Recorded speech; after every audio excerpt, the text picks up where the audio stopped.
마지막까지 이렇게 기록되어 바울이 다메섹에서 예수님 만난 이후에 3년 동안 아라비아 광야에 가서 이제 묵상하는 시간을 가졌어요. 그리고 다시 그가 갈 데가 없어서 자기 고향 다소로 가서 10년 동안 또 직거하는, 은거하는 중에 살았습니다. 그러다가 바나바가 사울을 데리고 와서 안디옥에서 와서 약 1년간 안디옥 교회에서 가르쳤어요. 그리고 난 이후에 안디옥 교회 파송을 받아서 이제 전도 여행을 떠나게 되었습니다. 그러니까 시간이 한 15년 정도가 흘러갔습니다. 바울이 다메섹에서 예수님을 만난 나이가 30대라고 한다면 지금의 나이는 45세, 그러니까 한 40대 중반이 되는 나이가 되고요. 그 40대 중반 된 그 바울의 전한 첫 번째 설교, 첫 번째 메시지가 오늘 본문에 나오고 있는 이 말씀입니다. 어떻게 바울이 그 메시지 가운데서 그가 때로는 강도의 위협과 강의 위험과 칼의 위험과 때로는 춥고 배고프고 파선하고 심지어 40에서 하나 감한 매를 5번씩이나 맞고 감옥에 들어가고 죽기까지 복음을 전할 수 있는 그 열정, 그 불, 도대체 이게 무엇이었을까? 그것이 참 궁금합니다. 그래서 그가 첫 번째 전한 말씀이지만 기록되어진 이 말씀을 통해서 바울 안에 있는 그 불같은 메시지, 불같은 열정, 우리가 그것을 같이 한번 좀 나누고 되새기는 그런 시간이 되면 좋겠습니다. 사도 바울이 했던 그 메시지, 그 불, 그것은 도대체 무엇이었을까? 우리가 오늘 바울이 전한 첫 번째 설교 그 메시지 가운데서 좀 은혜를 나누고 이 말씀을 붙잡고 우리가 함께 달려가는 우리 믿음의 경주가 되기를 소원합니다. 13절 말씀인데 같이 한번 보실까요? 13절 말씀 시작. 바울과 및 동행하는 사람들이 바보에서 배 타고 밤빌리아에 있는 보가에 이르니 요한은 저희에게서 떠나 예루살렘으로 돌아가고, 기대와 흥분을 가지고 이제 전도 여행이 시작됐습니다. 사이프러스 구브로에 있는 그 바보라는 그곳에서 배를 타고 비시디아 안디옥에 있는 보가라는 곳에 왔습니다. 한 280km 되는 그런 먼 길인데요. 그 길에 와서 또 이제 복음을 전할 준비를 하고 있습니다. 그런데 갑자기 마가가 자기 고향으로 돌아가겠다는 것입니다. 함께 왔던 사람들 사이에서 이렇게 떠나서 자기 집으로 돌아가겠다 이렇게 말하는 것입니다. 왜 갑자기 마가가 이런 일을 했을까? 학자들은 두 가지 이유라고 분석하는데, 하나는 아직 나이가 어리기 때문에 아마 집이 그립고 부모님이 그리워서 돌아가게 됐다. 향수병 일종의 그것 때문에 떠났다 이렇게 해석하는 경우가 있어요. 또 한 가지의 해석은 전도 여행이 생각보다 너무 힘들기 때문에 처음에는 좀 가벼울 줄 알고 시작했는데 너무 버겁고 무거워서 그 전도 여행에 감당할 수 없는 그런 마음에 들어서 이렇게 그가 탈락하게 되었다, 이탈하게 되었다 이렇게 해석합니다. 5절 말씀을 보시면요 이런 말씀이 있어요. 같이 한번 보세요. 5절 말씀 시작. 살라미에 이르러 하나님의 말씀을 유대인에 이르러 그 땅에서 전할세 요한을 수종자로 두었더라. 이 마가 요한인데 수종자라고 되어 있어요. 수종자라는 것은 노를 젓는 사람 혹은 또 짐을 나르는 사람, 이 사람인데요. 마가는 전도여행 중에서 어떤 말씀을 전하는 설교 사역을 하거나 어떤 병을 치유하는 이런 치유사를 하는 게 아니라 뒤에서 늘 이렇게 짐을 날라주고 또 배를 타면 이렇게 노를 젓고 하는 이런, 요즘으로 하면 이렇게 허드렛 일, 이런 일을 하는 사람이죠. 그러다 보니까 자기 사역에 대해서 그렇게 열정이 생기지가 않았고, 또 두 번째는 사역이 너무나 힘들었어요. 지형과 기후가 예루살렘에서 생각된 것보다는 너무나 힘든 그런 상황이어서 마가가 낙심이 된 것이죠. 그래서 중간에 포기하고 난 것입니다. 마가만 사실 그렇게 힘든 게 아니고요. 바나바, 바울에도 똑같이 힘들었어요. 유일하게 그 바울이 전도여행 다닌 중에 교회가 생기지 않은 곳이 바로 이 지역이에요. 이 밤빌리아 지역. 그리고 에페스 브루스라고 하는 학자는 사도 바울이 이렇게 안질을 얻게 되는데, 이 안질이 말라리아의 일종으로 생긴 병인데, 그 풍토병에 의해서 사도 바울이 이렇게 안질이 생겼고, 그것이 평생토록 떠나가지 않는 그런 약함이 되었다고 이렇게 해석해요. 이 안질을 얻은 곳이 바로 이 밤빌리아 지역, 바로 이 지역이라는 것이죠.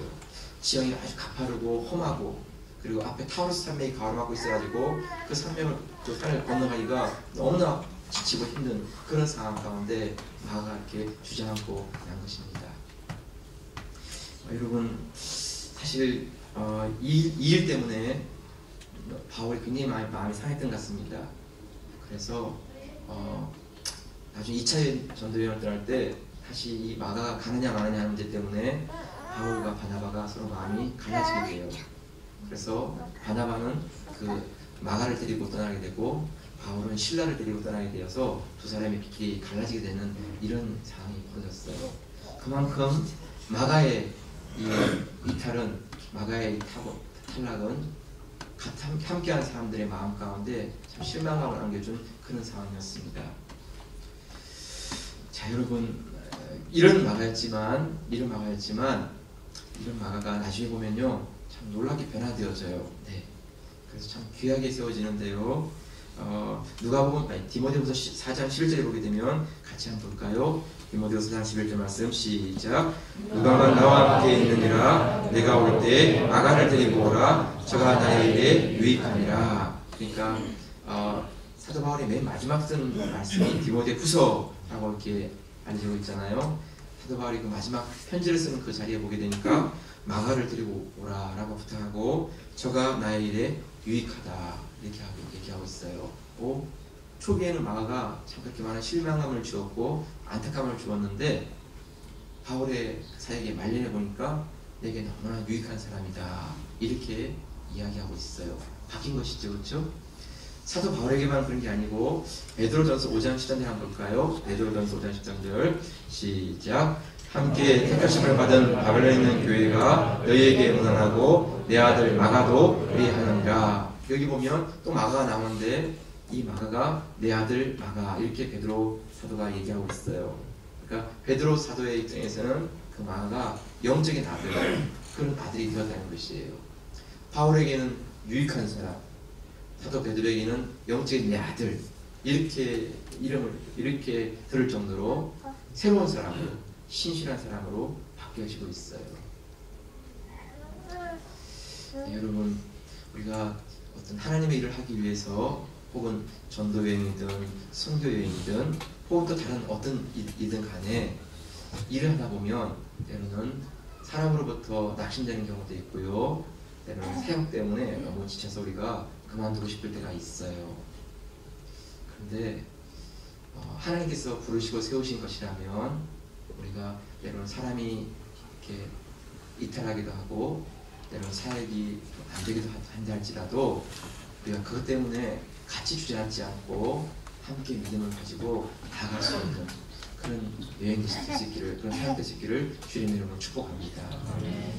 하다 보면 이렇게 만만치가 않아요. 네.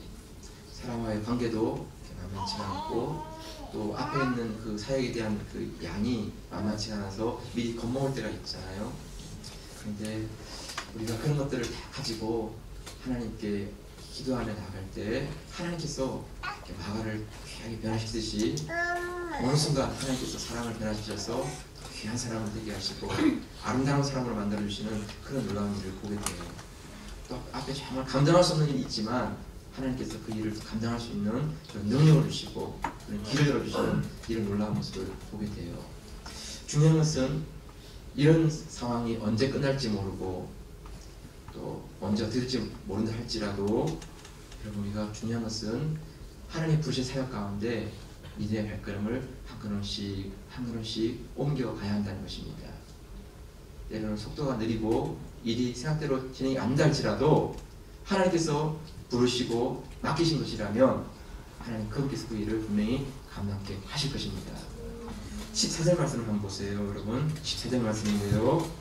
14절 말씀 시작. 저희는 고가로부터 오시나 비시디아 안디옥에 이르러 안식일에 회당에 들어가 앉으니라. 네, 마가는 돌아갔어요. 그렇지만 바나바와 바울은 가던 길을 계속 가는 것이죠. 돌아가지 않고 주저앉지 않고 낙심하지 않고 말씀대로 그대로 이렇게 나아가는 것이에요. 그래서 그 땅에 복음을 전하는 놀라운 사역을 하게 되었어요. 특이한 것은 여러분, 사도 바울과 바나바가 1차 전도 여행 때는 그 비시디아 지역을 들어가서 그 수리아 갈라디아 지역에 복음을 전하는데요. 2차 전도 여행, 3차 전도 여행 때는 못 들어가요.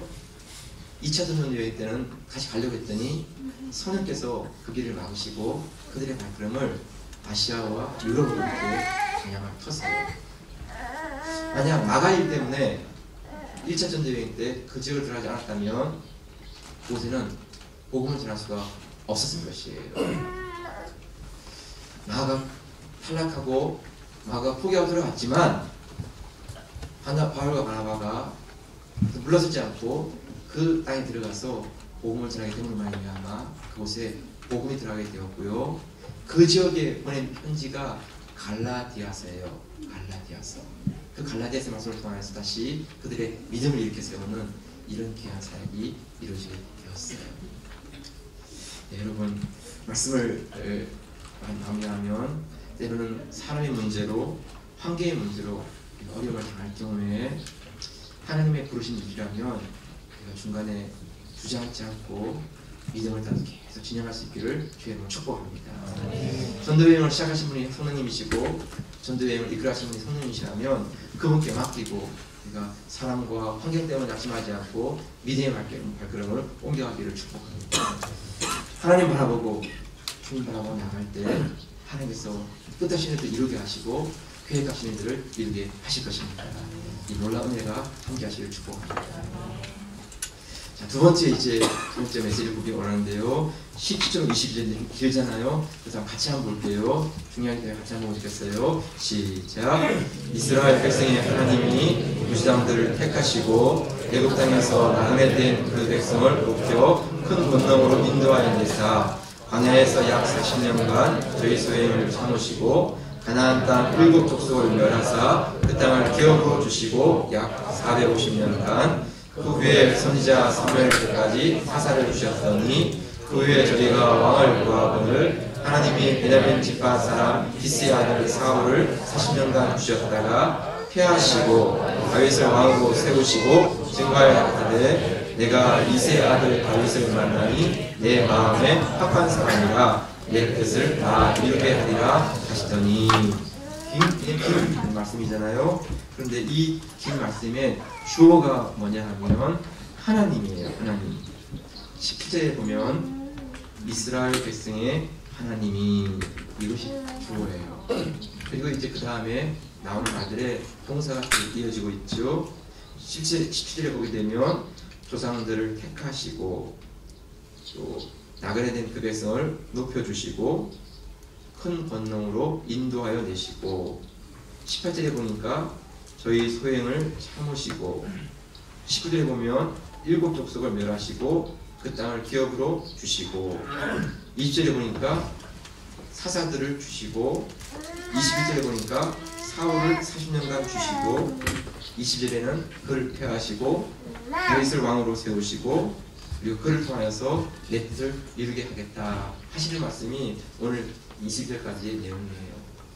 중요한 건 뭔가 하면 하나님이 주인이시고 그 역사 가운데 일어났던 수많은 일들, 사건들 그 일들을 이루시고 세우시고 폐하시고 만들어 가시는 그 모든 분이 누구냐 하면 하나님이시라고 이렇게 설교의 메시지를 전하고 있어요. 여러분, 하나님의 눈으로 볼 때는 그냥 어쩌다가 일어난 일 같고 우연히 일어난 일 같처럼 보일지 모르지만 아니요, 하나님은 그분의 시간과 그분의 계획 가운데 사람들을 세우시고 사람들을 일으키시고 사람들에게 주시고 사람들을 또 폐하시고 하는 일들을 하신다는 것이에요. 하나님의 역사에 대한 주권, 역사를 이끌어가시는 주인 바로 그분이 하나님이시라고 먼저 이렇게 선포하고 있어요. 네, 여러분, 우리 하나님은 역사가 아니라 우리 인생의 주인이시고요, 온 땅의 주인이신 분이 하나님이세요.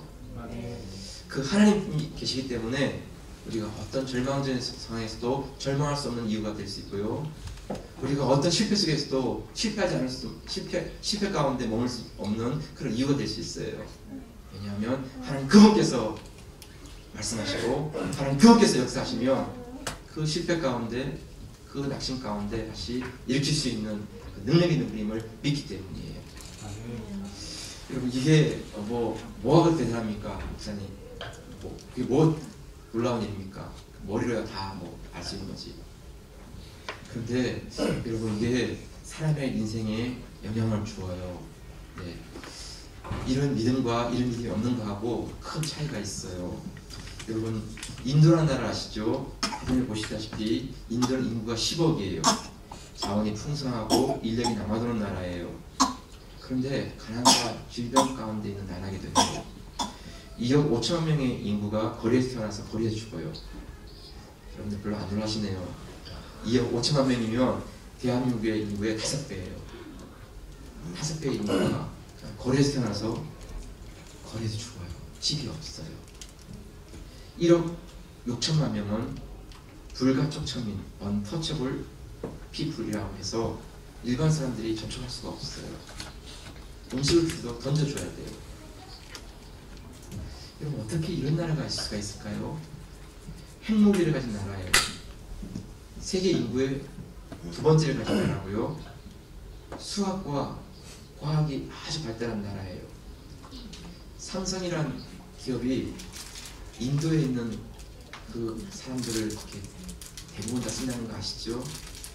예, 수학이 아주 뛰어나기 때문에 삼성의 그 회사의 그 중요한 인재들이 인도 출신들이에요. 그런 인도지만요, 인도가 힌두교 세계관이 담겨 있어요. 힌두교 세계관. 이 힌두교 세계관은 뭔가 하면 한마디로 운명론이에요. 운명론. 태어나서부터 죽을 때까지 모든 환경이 정해져 있는 거예요. 그 정해진 것을 뛰어넘을 수가 없어요. 가난한 것도 네, 마땅한 거예요. 내가 실패하는 것도 네, 마땅한 거예요. 내가 거리에서 태어나서 거리 죽는 것도 네, 그것도 당연한 거예요. 운명론적인 이런 생각이 그들의 인생을 체념하게 만들어요. 어떤 새롭게 할 그런 마음이나 변화시킬 그런 마음을 가지고 있지 않아요. 그래서 가난도 운명이에요. 질병도 운명이에요. 굶어 죽는 것도 운명이에요. 네. 사람들에게 받아도 감사하지 않아요. 네, 이것도 운명이에요. 네. 주는 것도 기쁘지 않아요. 내가 주는 것도 그냥 운명이야. 운명이다 주는 것뿐이야. 이렇게 생각해요. 그러니까 이 사람이 사는데 너무 이렇게 희노애락 이게 없는 거죠. 네. 그러다 보니까 이분들은 자기의 의지로 뭔가를 하려는 게 아니라 항상 모든 것을 남의 탓이에요. 운명의 탓이에요. 내가 태어난 것이 그렇다고, 내가 태어난 내 계층이 그런 것이 그렇다고, 이런 식으로 그냥 체념과 다른 사람의 탓으로 돌리고 그냥 이렇게 살아가는 것이에요. 근데 여러분, 기독교 세계관, 특히 하나님 믿는 사람들의 믿음 속에는 그렇지 않아요. 네. 실패 속에서도 하나님을 의지하고 다시 승리할 수 있는 그 믿음을 가지고 있고요, 낙심과 절망 속에서도 다시 소망할 수 있다는 그 믿음을 가지고 다시 일어나게 되는 것이에요. 왜냐하면 우리 인생은 결코 운명이 아니라 하나님의 주권과 하나님의 손길 가운데 쓰임받았다는 그 믿음을 가지고 있기 때문이에요. 여러분, 좀 낙선한 사람을 이렇게 돌아보셨을 거예요. 이거는 1514년에 전후에 태어났는데 1514년인지 아니면 그 전인지 그분인지 잘 몰라요. 왜냐하면 너무 가난한 집안이기 때문에 태어난 연수를 이렇게 알 수가 없어요. 그렇지만 목회의 뜻을 두고 신앙을 공부하여서 이분이 이제 이렇게 신학교를 졸업하고 이제 첫 부임지를 가게 되었어요. 거기가 어디냐면 세인트 앤드류 성이었는데, 그 세인트 앤드류 성에 가서 이제 말씀을 전하기 위한 그거를 하는데, 그만 프랑스 군대가 쳐들어와서 그 성에서 포위돼 가지고 포로가 되었어요. 그래서 자기가 성자라는 걸 얘기해도 말이 안 통하니까 잡아다가 그 배 밑에서 노를 젓는 그 노예 같은 일을 시켰어요. 여러분, 정말 인생이 망가지는 것이지요. 그 목회자를 부름받아가지고 그렇게 진짜 이제는 하나님 말씀하셨다는 그 자부심이 다 뭉개져 버리고 배 밑창이 돼가지고 노를 젓고 있는데, 말이 안 통하니까 아무리 자기 얘기해도 누가 들어줄 수가 없는 거예요. 대부분의 사람은 낙심하고 절망할 수밖에 없는 그런 상황이지만, 존 낙스는 그 배 밑창에서 하나님께 기도했어요. 하나님, 분명히 나를 이곳에서 끌어내어 주실 것입니다. 내가 다시 주의 말씀을 전할 그때가 되면 나는 생명의 말씀, 하나님의 살아있는 말씀, 그 말씀 전하는 사람으로 헌신하겠습니다. 신학교 다닐 동안 그가 마음 가운데 했던 그것보다 배 밑창에서 노를 저으면서 수없이 하나님 앞에 결단하고 약속하고 헌신했던 그 다짐.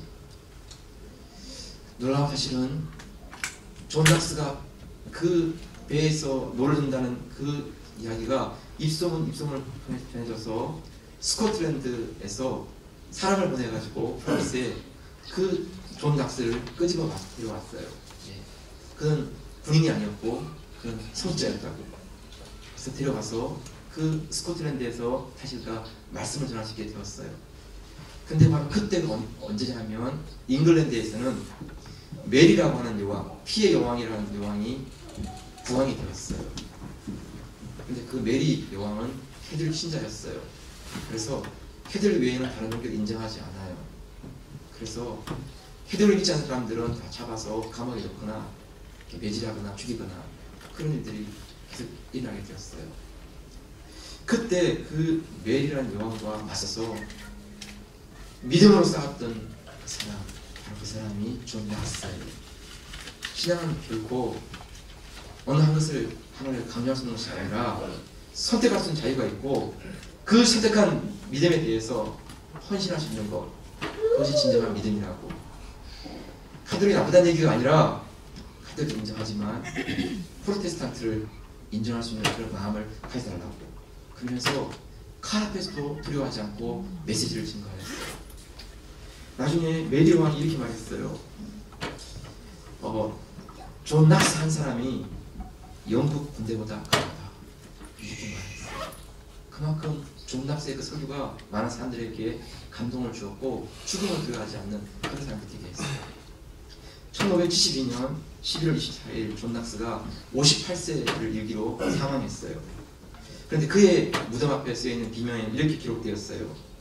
하느님 한 분 외에는 누구도 두려워하지 않던 사람 여기 누워있다, 이렇게 되었어요. 존 낙스가 이렇게 설교하셨던 그 힘과 그 비결이 뭐냐 하면, 그 노예선 배 밑창에서 그 아무도 그를 들어주지 않고 아무도 알아주지 않는 그 가운데, 그러나 오직 살아계신 하나님께 내 삶의 문제를 아뢰면서 분명히 하나님께서 여기서 나를 끄집어내어서 다시 말씀을 전하는 자리에 서게 하실 것이다, 그 믿음의 끈을 놓치지 않고 기도할 때 그 놀라운 일이 이루어지는 것을 보았어요. 역사의 주인이 하나님이시고 인생의 주인이 하나님이시고, 그 하나님께서 그 배 밑창에 있는 아무도 나를 기억하지 않는 그 자리에서 나를 다시 불러내셔서 이 자리에 세우셨다고. 그 하나님의 주권과 확신 가운데 그가 군대 앞에서도 외하지 않고 말씀을 전하는 그런 메신저가 될 수 있었어요. 사랑하는 성도 여러분, 여러분, 우리 인생의 주인이 하나님이시다는 거 이렇게 믿으십니까? 역사의 주인이 하나님이시라는 거 믿으십니까? 모든 문제의 해결자가 하나님이시라는 거 믿으십니까? 사실 우리가 머리로 알고 있는 것과 입으로 고백하고 삶으로 살아간다는 거, 그게 1차지 할 때가 많이 있죠. 그래서 하나님께서 우리를 삶 가운데 우리를 체험하시고 훈련하시면서 우리를 자꾸 이렇게 깨닫게 하시고 믿음의 사람으로 만들어가시죠. 여러분, 바울이 전한 그 메시지 가장 중요한 부분은 역사의 주인은 하나님이시고 인생의 주인은 하나님이시라는 거. 그 하나님 앞에서 그는 강도의 위협과 칼의 위협과 추위와 굶주림과 파선과 태장과 그런 위험과 고난 앞에서도 물러서지 않고 그리스도를 전하고 하나님을 전하는 그런 사역을 쓰임받게 된 것입니다. 네, 여러분, 우리가 믿는 하나님 그분을 바라보고요, 인생의 주인이시고 인생 역사의 주인이신 그분이 길을 여시고 이끌어가시는 그 손길 가운데 붙잡혀 쓰임받는 그 삶이 되기를 주의 이름으로 축복합니다. 하나님한테 보고 기도하겠습니다. 바울 전의 메시지 가운데 23절 마지막 날 나온 말씀이죠. 23절 같이 보겠습니다. 시작. 하나님이 약속하신 대로 이 사람의 시에서 이스라엘을 위하여 구주를 세우셨으니 곧 예수가. 바울이 전한 그 전도설교의 마지막에 핵심이 바로 예수 그리스도 여기로 모아지고 있습니다. 예수님은 다윗의 후손으로 오셨고요, 베들레헴에서 태어났습니다. 애국으로 잠시 피신하셨다가 갈릴리 들어와서 사역하셨으며 어린 나귀를 타고 예루살렘에 입성하신 후에 은 30에 팔려 넘겨주시고 십자가에 달려 죽으시고 장사진 4일 만에 다시 살아나신 분입니다.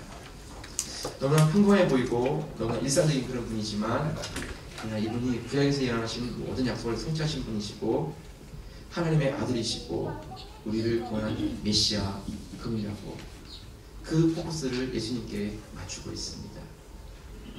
누구든지 그분을 믿기만 하면 영생을 얻게 되고 누구든지 그분을 말미암아 죄의 사함을 얻게 되는 이 능력이 일어난다라고 이렇게 전하고 있습니다.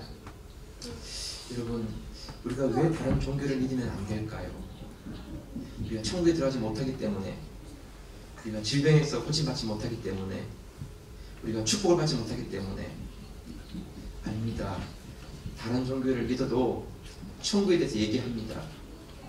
불교에서도 그 극락에 대해서, 힌두교도 열반에 대해서 이야기합니다. 다른 종교를 믿어도 때로는 병이 낫기도 하고 또 큰 축복을 받기도 하고 그렇습니다. 그런데 왜 우리가 기독교 혹은 예수 그리스도 그분을 믿어야 된다고 이렇게 말하는 것일까요? 지나친 독선이 아닙니까? 네, 여러분, 다른 종교와 다른 유일한 차이는 예수 그리스도 그분만이 우리의 죄의 문제를 해결할 수 있기 때문입니다. 다른 종교에서도 죄를 해결할 수 있다고 가르칩니다. 그 내용이 뭐냐 하면 네가 더 수행해라, 네가 더 금욕해라, 네가 더 조금만 더 인내하고 자비를 베풀고 선을 베풀라, 이렇게 가르치는 것이죠. 여러분, 금욕하고 또 돌을 닦고 선을 베풀고 그 말이 맞는 것 같은데 도대체 어디까지 해야 된다는 것입니까? 얼마 동안이나 언제까지 그렇게 해야 되는 것이죠? 한계가 없습니다. 너무 막연하고 애매합니다. 그런데 예수 그리스도 그분의 가르침, 성경의 가르침은 분명합니다. 십자가에 달려 물과 피를 다 쏟기까지 죽으신 바로 그분, 그 하나님의 아들 예수 그리스도로 말미암아 우리의 죄를 담당하셨고 그분을 누군지 믿기만 하면, 그분을 영접하기만 하면, 받아들이기만 하면 그분으로 말미암아 우리의 모든 죄가 다 사함받게 됐다 하는 게 성경의 말씀이시고 하나님의 약속입니다. 그래서 이것은 이든지 아니든지입니다. 이것은 어디까지 언제까지 뭐 이런 애매하지가 않습니다. 맞아! 그래 맞는 것이고 틀려! 그럼 틀리는 것이 맞죠. 성경 아주 분명하고 예수 그리스도의 십자가의 사건은 너무나 명하기 때문에 이것을 받아들이든지 거부하든지 이 두 가지 가운데 있는 것입니다. 그런데 정말 성경의 말씀이 맞다면 유일한 죄의 문제 해결은 예수 그리스도의 십자가로 말미암아만이 가능할 수 있는 것입니다.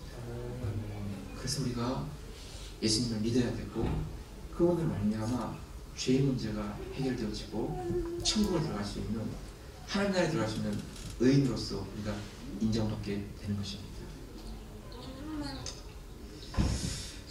여러분, 한 사람 소개하면서 저는 말씀을 마무리하겠는데, 김성일 장로님이라는 분이 있어요. 여러분 아시는 분인데 책도 많이 쓰신 분이죠. 모태신앙으로 자랐어요. 근데 자꾸 머리가 커지면서 예수님이 그 머릿속에 자꾸 지워졌습니다. 서울대학교를 나오고 당시에는 대우라는 회사가 최고의 회사였어요. 대우, 삼성, 현대 뭐 이렇게 있지 않습니까? 근데 대우라는 회사 그때는 참 좋은 회사였어요. 그 회사에 취직해서 고사 승진을 하여서 최연소 이사가 되었습니다. 좋은 대학을 나오고 좋은 회사에 들어가서 이미 벌써 안정적인 지위를 얻게 된 것이죠. 그런 이분이 대학 다닐 때부터 하였던 생각, 이것도 책 가운데 프랑스 철학자 사르트르의 책을 읽게 되면서 인간은 자기의 실존에 대해서 책임을 지는 존재다 하는 그 글을 읽으면서 너무나 감동했어요.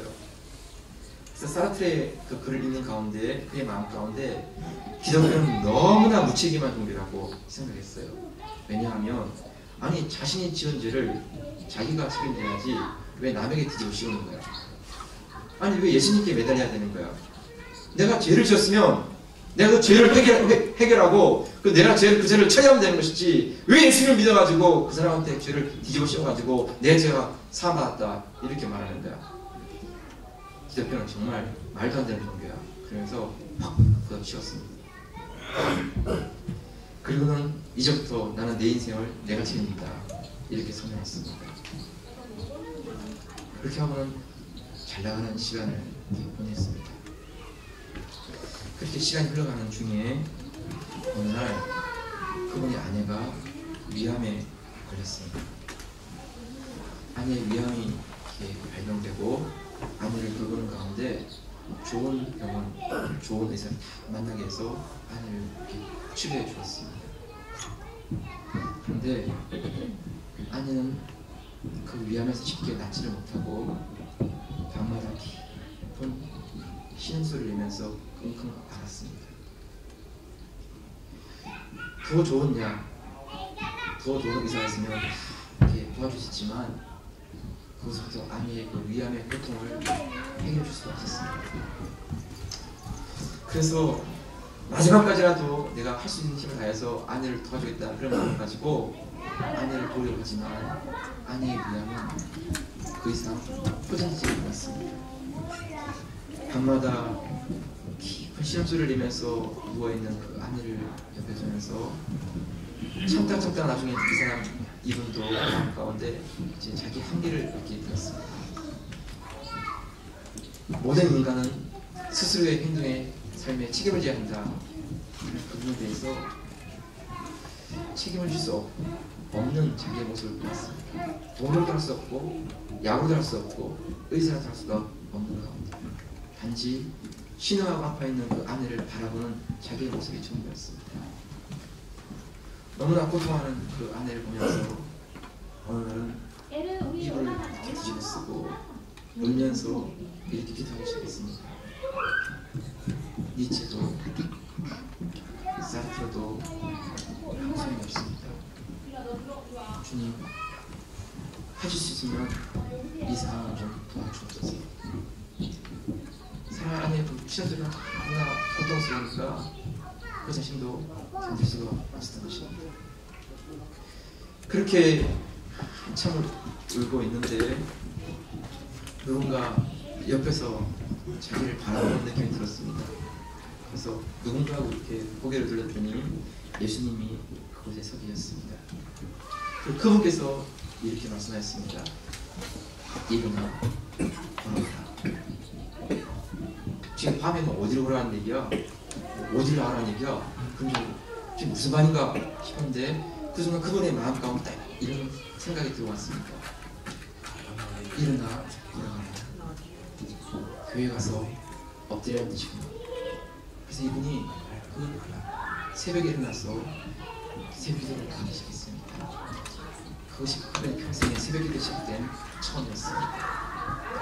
그 새벽기도를 나가서 하나님께 아내의 질병을 없애라고 기도하면 제가 이제까지 하나님을 떠났고 예수님을 인정하지 않았던 그 삶을 회개하면서 다시 예수로서 나 자신의 주인이시고 하나님 나의 인생의 주인이시라는 것을 보면서 아내를 치유해달라고 그렇게 생만한 눈물을 흘려서 기도했습니다. 그런데 사람들은 기적이라 말하고 거짓말이라 말할 수 있지만 아니면 그것이 나왔습니다. 야구도 아니었고 의술도 아니었습니다. 그래서 설명할 수 없는 분명한 기적이었습니다. 네. 그 이후로 그분은 자기 삶이 바뀌어져서 그분에서는 모든 책의 주제는 예수 그리스도입니다. 20여 권의 책을 썼는데 그 책의 가장 중요한 주제는 언제나 예수 그리스도 그분이 드러나고 증거되는 것 이것이었습니다. 여러분 오늘 말씀을 마무리하면서 몇 가지 내용을 정리하면 좋겠습니다. 주님의 부르심 가운데 주님의 사역 가운데 우리가 세워질 때 대부분은 사람과 환경으로부터 어려움을 당할 수도 있고 잘 안 될 수도 있습니다. 그렇지만 부르신 분이 하나님이시고 세우신 분이 하나님이시라면 그분 말씀, 그분 바라보고 믿음의 발걸음을 오게 하기를 축복합니다. 그리고 돌아서지 않고 주저하지 않기를 부탁합니다. 여러분 역사의 주인은 하나님이시고 우리 인생의 주인은 하나님이십니다. 그분께서 절대 주권을 두고 계시고 높이기도 하시고 낮추기도 하시고 구하기도 하시고 강하기도 하십니다. 우리는 그 믿음을 가지고 하나님 앞에 나가서 엎드리는 것입니다. 그분께서 절망 가운데 소망을 주시고 실패 가운데 다시 세기를 열어 주십니다. 여러분 예수 그리스도 그분은 우리의 유일한 구원자이십니다. 성경의 모든 약속은 그분께로 모아지고 있습니다. 세상은 인정하지 않고 사람들은 잘 알지 못할지라도 우리 예수 그리스도 그분의 이름을 높이면서 믿음 가운데 쓸 수 있기를 축복합니다. 모든 이름이 그분 앞에 무릎 꿇게 되는 그날, 우리가 그날을 바라보면서 예수 그리스도를 한 분을 위해서 그분의 이름과 영광을 위해서 걸어가며 달려가는 우리 믿음의 경제 되시기를 주의 이름으로 축복합니다. 주신 말씀 같이 붙잡고요. 한번 합시다. 한번 1분은 같이 하나님께 기도하겠습니다. 하나님 아버지